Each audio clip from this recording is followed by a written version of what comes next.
Toyota supra mark 4, হ্যাঁ সেই legendary গাড়ি যেটাকে A80 জেনারেশনও বলা হয়। ফাস্ট অ্যান্ড ফিউরিয়াস মুভির পর গাড়িটি শুধু গাড়ি নেই, এটি একটা ইমোশন, একটা স্বপ্ন। কিন্তু প্রশ্ন হলো, বাংলাদেশের রাস্তায় এই স্বপ্নের গাড়িটি চালানো কি আদৌ সম্ভব? আর যদি সম্ভব হয় তাহলে তার দামই বা কত? আজকের এই ভিডিওতে আমরা এই প্রশ্নেরই উত্তর খুঁজব। স্বাগতম সবাইকে আমার ইউটিউব চ্যানেলে। আজ আমরা ডুব দেব টয়োটা সুপ্রা মার্ক 4 এর জগতে, বিশেষ করে বাংলাদেশের প্রেক্ষাপটে।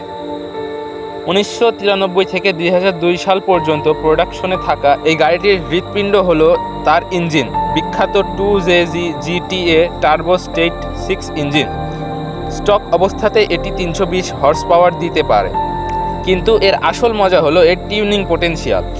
সহজ মডিফিকেশনেই এই ইঞ্জিন 500 থেকে 600 এমনকি 1000 হর্স পাওয়ারও দিতে সক্ষম। এটাই এই গাড়িকে স্ট্রিট গডজিলা উপাধি দিয়েছে। এবার আসি মূল বিষয়ে। বাংলাদেশে টয়োটা সুপ্রা মার্ক 4 এর দাম নির্ভর করে বেশ কয়েকটি ফ্যাক্টরের ওপর। নাম্বার 1, গাড়ির কন্ডিশন। জাপান থেকে আসা একটি মাইলেজ কম রিস্টোর করা গাড়ির দাম স্বাভাবিকভাবেই বেশি। Number 2, engine.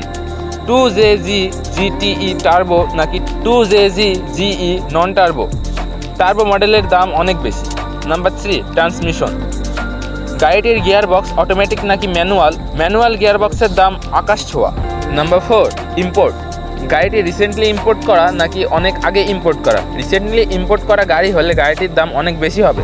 তাহলে বর্তমান বাজার দাম কত?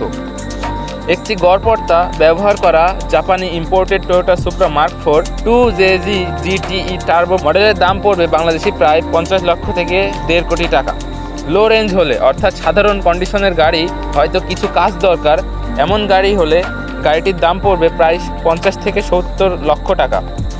মিড রেঞ্জ, অর্থাৎ কন্ডিশন ভালো, মাইলেজ কম ও ভালোভাবে মেনটেন করা গাড়ি হলে গাড়িটির দাম পড়বে প্রায় 80 লক্ষ থেকে 1.2 কোটি টাকা। হাই রেঞ্জ, অর্থাৎ সম্পূর্ণ রিস্টোর করা, রেয়ার কালার, ম্যানুয়াল ট্রান্সমিশন হলে এই সুপ্রা গাড়ির দাম পড়বে প্রায় 1.5 কোটি টাকা। তো বন্ধুরা, টয়োটা সুপ্রা মার্ক 4 শুধু একটি গাড়ি না, এটি একটি প্যাশন প্রজেক্ট। বাংলাদেশে এটি কেনা এবং মেনটেন করা একটি চ্যালেঞ্জিং এবং খুব ব্যয়বহুল ব্যাপার।